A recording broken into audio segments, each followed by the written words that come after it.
And there we have it. After everything we've seen this season, the underperformance, the drop-off, the tension behind the scenes, it's now official. Mohamed Salah will leave Liverpool at the end of the season on a free. And when you actually sit with that for a second, it doesn't just feel like a transfer announcement.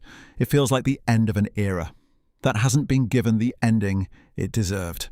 Because before anything else, let's be absolutely clear about something.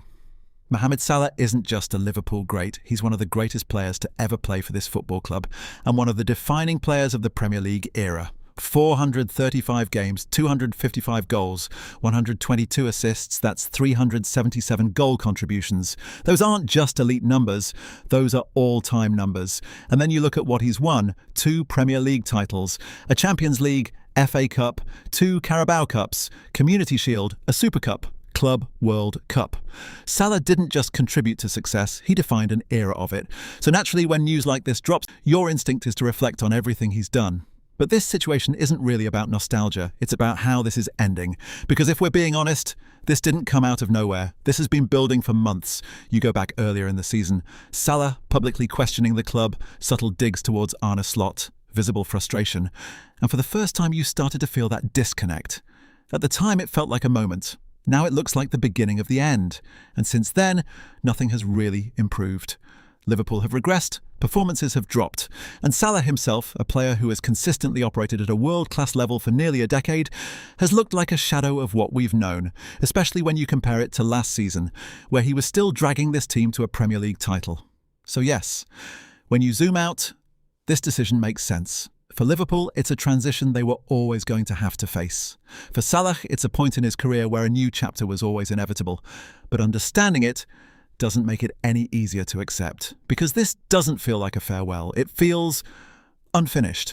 There's no final push, no last dance at the top, no moment where everything aligns and you send a legend off properly. Instead, it's coming at a time where the team looks disjointed, the manager is under serious pressure, and the entire atmosphere around the club feels unstable. And that's what makes this hit harder.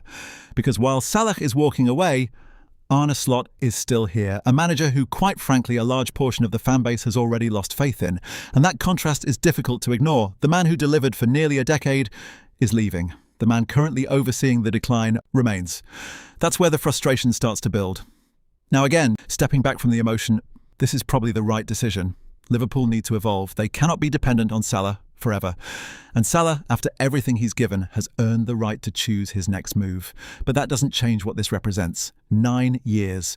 9 years of consistency, elite output, big moments, and relentless availability. And now, it ends like this. Not with celebration, but with acceptance. So, ultimately, all you can really say is, thank you.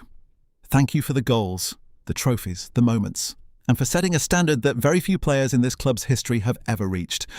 But as this news settles, one thing is certain.